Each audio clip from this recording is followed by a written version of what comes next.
Hi there, everyone. This is Andy Wheelock. This is the Coffee with the Geek program. I do have a special mug that I brought with me today. This is a mug that was given to me by one of my student teachers. So for helping her out, get her start in education, she gave me that awesome coffee mug that holds about 5 cups of coffee, which is really great. So with me today is Rachelle Dene Poth. I think I got that right. You did.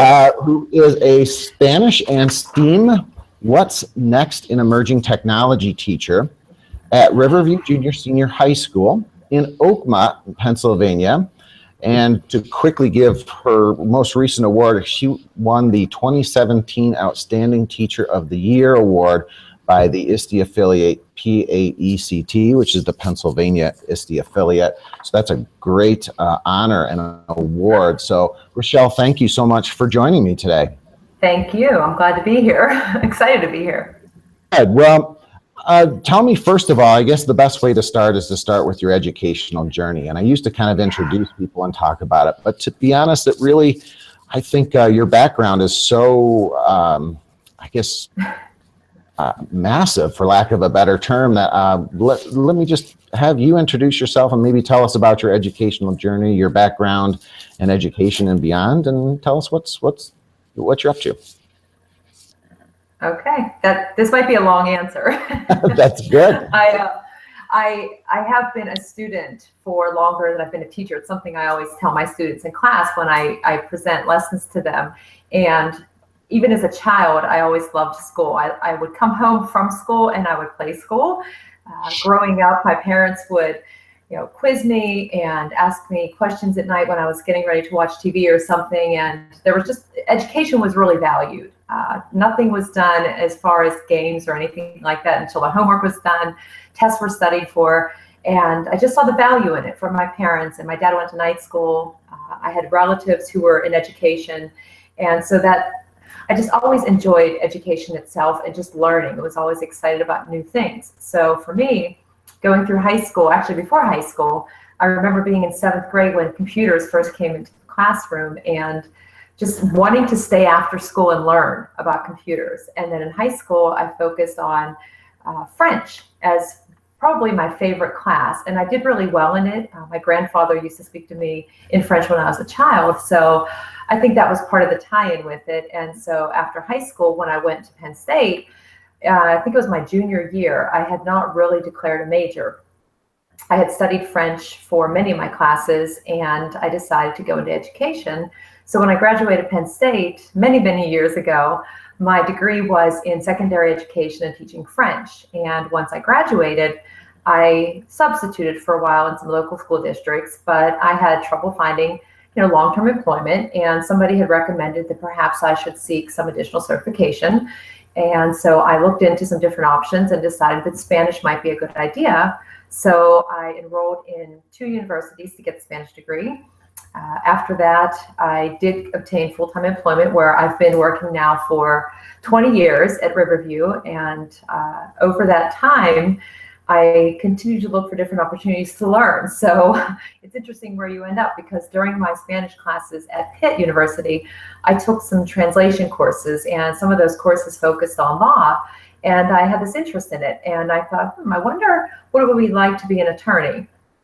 And not that I didn't like teaching, I love teaching, but it was kind of a personal fulfillment in a sense. So I took the test, I applied, I got accepted, and went to law school while teaching. So I really did spend my whole day in school, and that was 10 years ago.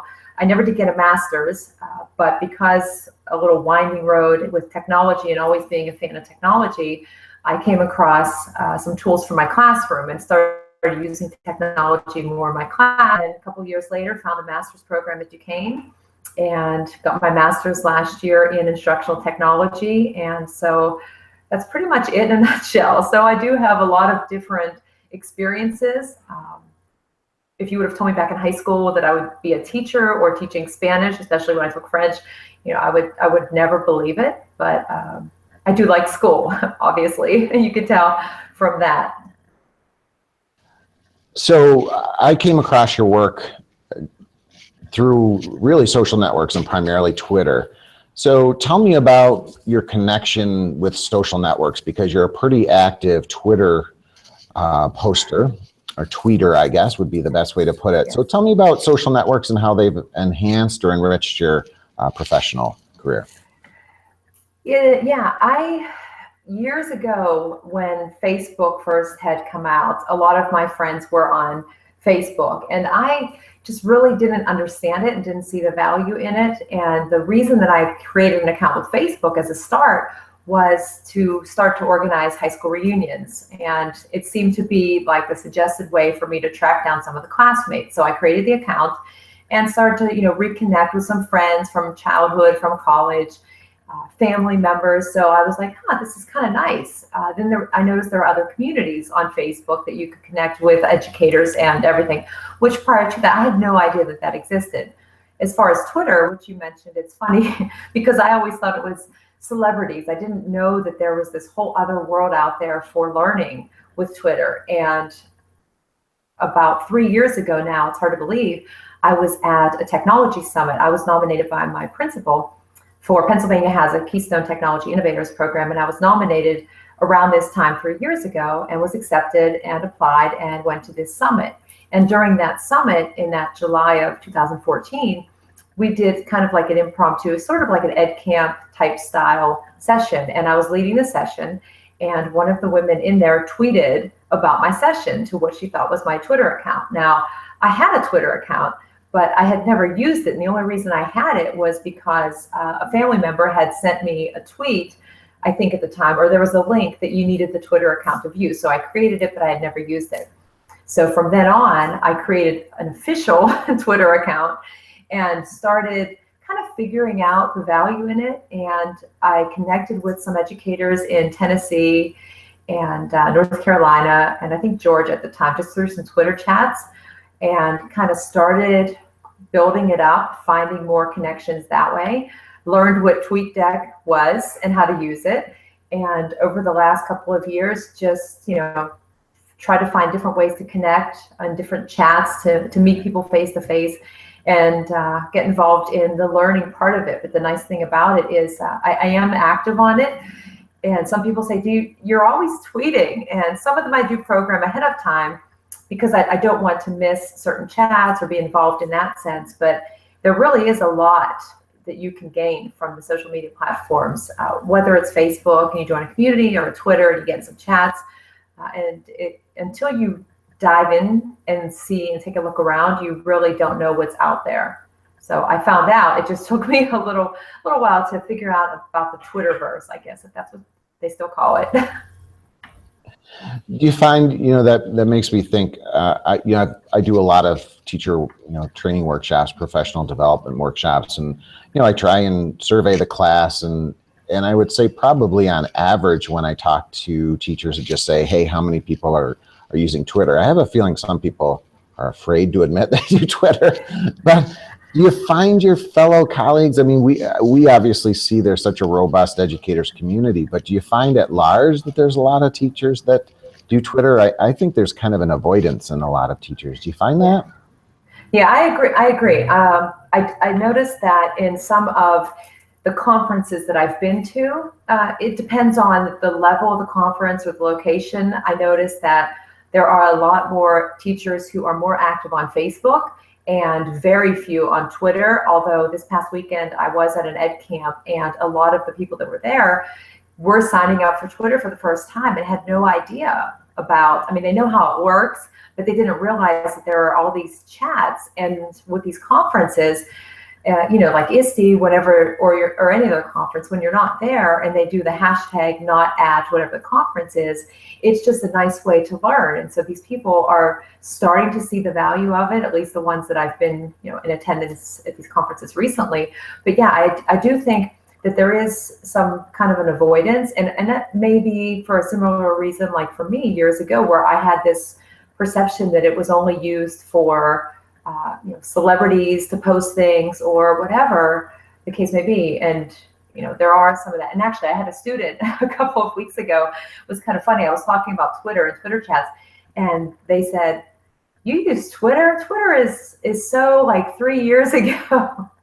And I laughed and I said, it's really not. And I read something in a book, I think last week, that was talking about the number of tweets. And I forget what the overall number of tweets per day was, but they said that over a third of the tweets per day are related to education. And I thought that was pretty astounding. That is astounding. And I guess the lesson to be learned there is, even though maybe we're a small group in general, we really post Twitter out, and it's lights on a timer. So tell me, I'm really curious. You have such a wide-ranging background, including the law degree, but let me just kind of bring it, or maybe focus it down to ed tech and language, since you're a French teacher, or Spanish teacher, sorry. And what do you think as far as what goes on with ed tech and language, and maybe even talk about maybe your background in law? Did that color your educational career, I guess? It's interesting because it's 11 years now, coming up this summer, since I graduated law school. And I am often asked, why are you not practicing law? Or aren't you sorry that you took that time or spent that money or did that? And I said, well, no, because all of those experiences, even if you don't end up using whatever it is that you're studying, whatever it is, there's still something to be learned, and the connections that you make along the way. So who's to say, how could I know if I would be doing what I'm doing today if I didn't have that other experience? Because it's just all, it's so interesting how it's kind of panned out and been related, but I don't regret at all going through that experience. It was very difficult and time consuming, obviously, trying to balance the full-time teaching and going to law school. But I find that it does give me different perspectives. So a lot of times in my classroom or with friends or anything in conversation, I will play both sides of it. And I think that's the part of the law school coming out in me, because even with students who may disagree or agree on certain topics, I like to play the opposite side of that. And I don't know if that's just my general nature, as my personality, or if that's just part of what has evolved from my experience in law school. But it's interesting, I am, even just this past week, I had some students say, you went to law school? And yeah, I did. They're like, you must really like school. And I said, I do. But with the ed tech and everything wrapping together, it's nice to have options. And with the technology, and that's kind of why I brought it into the classroom even more, was because with students, there's so many things that you have to cover in the language, and there's so many demands, and moving forward, in a couple years, who knows how they're going to be learning. There's more technology coming into the classrooms, hopefully with a purpose, because just to bring it in and say, here's a computer, okay, what are we going to do with it? But I'm trying to prepare them for the future. And do I want them to speak Spanish? Definitely. But I also want them to gather some other skills. And 10 years from now, they may not be using the Spanish, but they're probably, most likely, because of the way we're going to need those technology skills and that peer collaboration, all those other things that come into play whenever you involve technology and open up these new opportunities for them. So the moral of this whole story, I guess, that I'm telling you is, whatever opportunities you have for learning, even if you don't think that you're going to use that in the future, or even if you don't use it in the future, it still benefits you in some way, even if it's not something that you can clearly see or define, I think. It just sometimes pops up or manifests itself when you least expect it, I think. That's interesting that you said that. That reminded me of something my father always used to say, which is, you never waste money when you spend it on education. So, right, I totally agree. Yeah. Kind of bouncing off that question a little bit, as far as ed tech and Spanish, or just language acquisition in general, what are you using ed tech wise to maybe enhance your Spanish curriculum? Well, if you ask me, we're using a variety of tools. If you ask my students, sometimes they'll say, it's just so much technology. And it's not. It's a healthy mix. And I like to give them options. So, we do have the traditional book and textbook and pages and all of those, but I teach Spanish 1, 2, 3, and 4 in the STEAM course, and I try and be consistent. And some of the things that I use with all of the classes, I have a messaging app that I use, which is Selly, which is like Remind, and I do also use Remind and Blooms as well. I have Edmodo for the LMS, which is something I found a couple of years ago because I was noticing some problems in my classroom structure. I felt like I wasn't accessible enough to my students when they needed me or they needed the help, and that really bothered me, so I wanted to find a way to open that up a little bit. We use game-based learning tools like quizzes, Quizlet, Kahoot, some interactives with formative Nearpod, some Edpuzzle. We've used PlayPosit. We do blogging with KidBlog. There's a big list that we use, but we don't use them every day, and I don't use them in every class. Typically, what I tend to do is if we have a project coming up, I will give the students some sometimes specific requirements, but sometimes very general, open-ended, and let them decide how they want to show what they could do with the material we've covered. And if they want to use a technology tool, that's fine. If they want to get paper and draw it, that's fine as well. It doesn't matter to me as long as they kind of include the material that we've been covering and show me what they can do with it. And I found that changing from projects, like in the past, they were always doing the same thing. And this year, I'm doing more project-based learning in some of my upper level classes, but by opening up more choices, you get that variety. And not only do you see what the students know, you learn about the students as well. And that's one thing that I really do enjoy is seeing, what comes out of what they've created and that authenticity that they get as well. Whenever they're creating something, they remember because they created a cartoon or because they drew a funny picture, or, for example. I just like having all those options. And that's what's nice about technology is that it gives these choices and it opens up how and when the students can learn and what they can do with it. It's interesting to say that because we often feel like, technology can be isolating, but what you're kind of saying is the opposite, that technology actually kind of brings you a little closer to your students. Yeah? Yeah, I think it's interesting. Over the last couple of years, I teach in a small school, and so I'm fortunate that I still have, even if the students don't keep taking Spanish, I can still connect with them, and I make it a point, to be visible, to be in the halls. And I've had students come back who I remember being in 8th or 9th grade in the first level of Spanish, very against using technology or doing anything like that, or feeling uncomfortable using it because they were afraid they wouldn't know how to do it, and coming back and saying that they've used these tools in their other classes or they've shared them with their peers.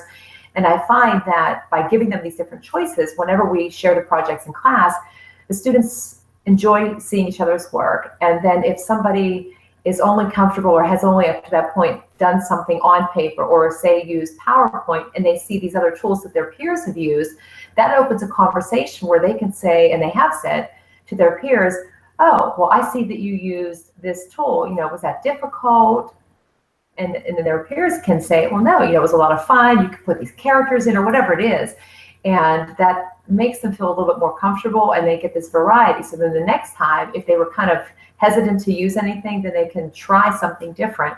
And as far as the connection, as long as you're using it for a purpose. And for me, like I said at the beginning, I noticed, students were coming in the morning or they were stopping in after school and leaving me notes like, I stopped by, I had a problem, I didn't understand how to do the homework, or I couldn't do the homework because I left the paper at school, I didn't understand. Or my favorite, and I talk about this one all the time, is you're ready to teach the class and they appear right next to you, like, hi, I was absent yesterday, did I miss anything? You're like, no. And I just said this yesterday, I tell the same story, but that's what started me to thinking, like, what can I do? And it wasn't all just me. It was something that the students need to be accountable as well. And so I spent time and I started finding some of these tools where I could, put a bridge between that so they could connect. So if they did have questions, they could reach me. If they forgot their book, for example, my favorite was to take a picture and post it on Edmodo or send it through a Selly message, because then that learning opportunity wasn't lost. And so that's what I think is a benefit of technology. Whereas before, when I went to school, books were left at school. You couldn't get back into school. You didn't have your homework done. Unless you could scramble to get it done in the morning. And now I think technology facilitates so many different things that, depending on how you use it, it can prove to be really beneficial, especially for some students, for discussion purposes or whatever, that might feel hesitant to talk. It sometimes opens up more confidence and comfort for them as well. So you're going to the ISTE conference this year in San Antonio. Thumbs up for ISTE. Yes. Tell me what your focus is this year at ISTE. Do you have a plan coming in of some maybe trends you want to follow, check out, do more, or tell me about your social networks or your PLNs that you're going to be connecting with? Yeah, it's interesting to think about the plan. It's coming up so quickly. It seems like the last one just ended, and I'm really excited for this year, as every year. And I try and have a plan, but I've learned that even if you have the best plan laid out, as soon as you set foot into the space and you start heading in a direction, you get pulled in all these other directions. And so my main focus areas are definitely to catch up with members of the PLN, some of whom I've met and some who I have not yet met. So I'm looking forward to that first face-to-face with these people who I've connected with on Twitter or through Voxer, or any other conferences, virtual like meetings like EdCamp Global, for example. The first thing that I'll do is the Mobile Learning Network has the Mega Share on Saturday afternoon. So I'll be there for that. And Teach Meet, I believe, on Sunday morning. And then there are the PLN networking community events that happen. I love taking in the poster sessions in the playgrounds, just because you can take in so much. And for me, on a personal, professional, I guess personal/professional, because I do like to learn, I'm really interested in learning more about virtual reality, anything connected with the course that I'm teaching this year, which is kind of what's emerging. And so right now I am teaching them about AR, VR, and I'm trying to learn more myself because I don't know, obviously, everything there is to know. And I'm hoping that, and I know that through a lot of those playgrounds and things that I will gather a lot more information. That's what I'm most excited about, because when I go back to school in the fall, my students are always thinking or asking, okay, what's this new tool? We know you have something. You're thinking, what are we going to be doing now? It's like, yeah. So the whole plan is just to take in as much as I can, spend time with PLN, gather as much information as possible, and see where the path leads me or where I get pulled, and just enjoy the moment. Yeah, I know exactly what you mean. I find the same kind of conflict happening when I step foot at ISTE. So much to see and so little time to see it. Yeah, there is. One of the people I met, I'm pretty sure it was last year, was Sarah Thomas, who is really big in the EduMatch Twitter chat and that sort of thing. And I noticed that you have done a book along the EduMatch line with Sarah, and you had a chapter on there on blended learning. So maybe talk a little bit about that, maybe heading with Sarah and the EduMatch, and there is a giveaway for that book. So Yeah. I'll be tweeting that out, and then talk about, I think you have a new project / book out there. Talk about that. Yeah. So EduMatch, I came across it last summer and found the opportunity to submit a proposal for a chapter, and just became involved and connected with Sarah, and had actually met Sarah face-to-face at EdCamp USA in Washington, D.C. last July. And it has been a tremendous year. Sarah Thomas is, I tell her all the time in Voxer messages like that, she is just amazing. I don't know how she does all that she does.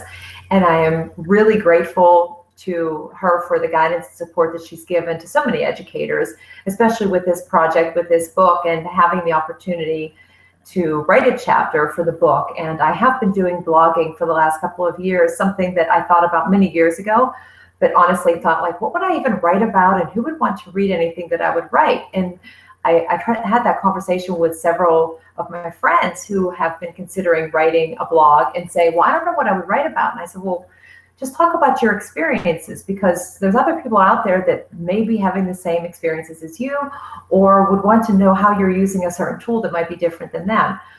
So when this opportunity presented itself, I had some ideas about what I would want to write about in a chapter. And mine is on blended learning, and I'm by no means an expert. But what I did was I shared in the chapter just how I started doing more with technology and creating a blended learning environment, And honestly, years ago, when I was doing some of these different activities, I didn't even realize that what I was doing was blending my learning for my students. I was assigning some videos outside of the classroom, and I thought that I was flipping my classroom, just like, go watch the video. But then I found out, like, no, because that doesn't guarantee that they're actually watching it. And so I did spend some time researching. And even when I was writing the chapter for the book, just a lot of it is just personal experience. So if somebody's kind of hesitant or not sure about certain tools or practices, I mean, that's just my experience and what I felt I needed to do to provide for my students. And I'm sure there are a lot of other ways and better ways to do it. And even looking back, I think through some of the methods I've used since then, that I thought, oh, if I could rewrite that, I would add this information in as well. So working with Sarah on this, and also hopefully another book this year with Sarah. And you alluded to another writing project. I did submit a proposal for a book that will be coming out later, sometime in the summer, social presence in online learning environments. And so I was working on that. There is a book with ISTE that'll be coming out, I believe, later in April. I think it's available for pre-order. It's Gamified Literacy. It's a small chapter on using gaming in the classroom that I had contributed for that as well. And I think that about covers it. I do have, am I allowed to show the book?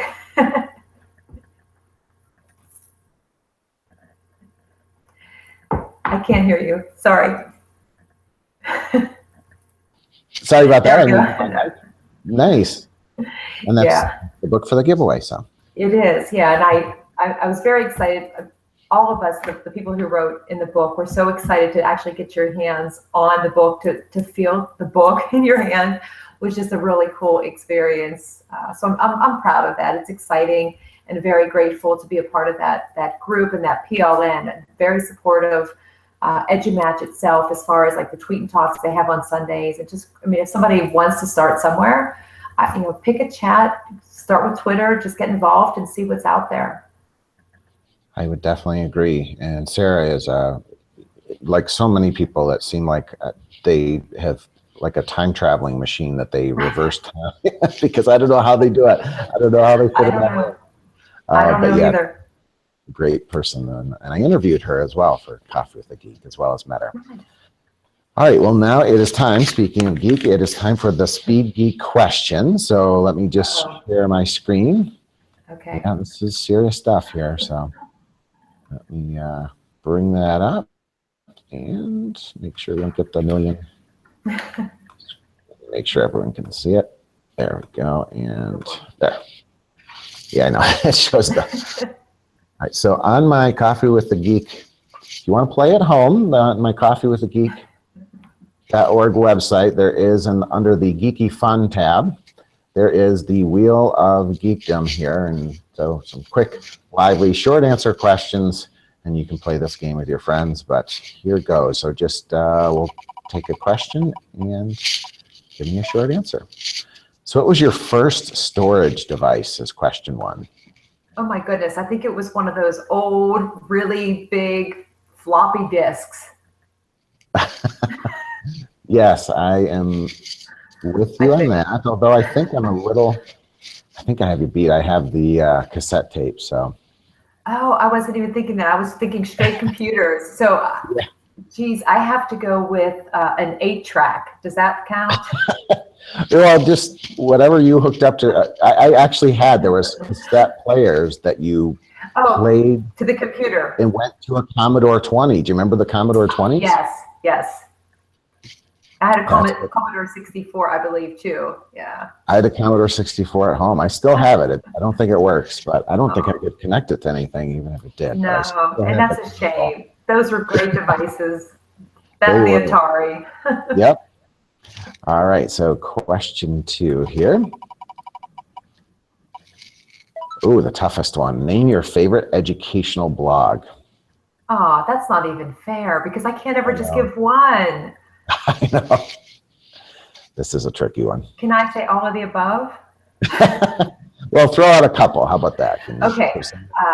I'm good. Well, I will say Teach Thought, Getting Smart. I could probably name like 10 to 15. There's a lot of friends that I have that have their own blogs, and I feel bad if I would say one and not the others, but Sure. I'm just going to stop with those two right now. Well, you came up with some good ones. All right, and your last speaky question. All right, your favorite social network? Twitter. Not a big surprise there, but.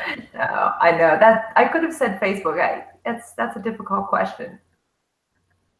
Facebook is good. Facebook is good. I kind of use Facebook as the more personal side and Twitter as the professional side. Twitter is definitely. I do that as well. Let me ask you this quickly before you go. Pinterest, do you use Pinterest? Yes and no. I have an account, and I had pinned, I guess is what it is, saved to the pin board.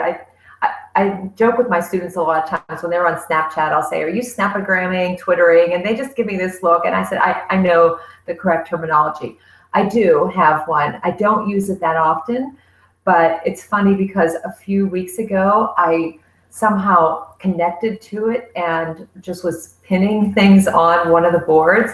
And I went onto Facebook and saw the next day that a friend had liked one of these pins. And I went, what did this person like? And I looked, and it had this whole strand of like 20 notifications that had posted on my Facebook page that I had pinned onto the board. And I'm like, I really don't like that. So I had to go, I deleted them all because I didn't realize that they were connected. So I haven't used it as much. I know a lot of educators that have used it, and I've been checking it out a little bit more, but there's just so many social networks, and it's so hard to balance and stay active with all of them. And so that's one that kind of is a little bit to the back compared to the other ones. Do you use it a lot? You know, I don't. That's kind of why I asked it. And I'm really in the same position you are. I'm starting to come back to it again. You know, I think it seems like, you know, the big tiled icons, I guess, throw me off. There's just so much there when you create a board. But I can say that it's one of the easiest place to share out to quickly. I love how, like, when you go to share a link, I just have, you know, the extension, and when I click the Pinterest extension, boom, it's like right there, and it shows me my lists. So I do like that aspect of it. So I'm kind of looking at that again. Yeah, there's just not enough time in the day. My next big challenge is Google Keep. I'm going to try and use that more. So yeah, a lot of people like that. I have it, I've used it, but not that much. It's on my list that I will get to at some point. I know, me too. All right, Rachelle. Well, I think our half hour is done, and actually a little bit over. And I am really looking forward to seeing you at ISTE. And good luck with the rest of your school year. You're doing such great stuff. Thank you. Thanks so much for the opportunity. Thanks. Bye-bye. Bye.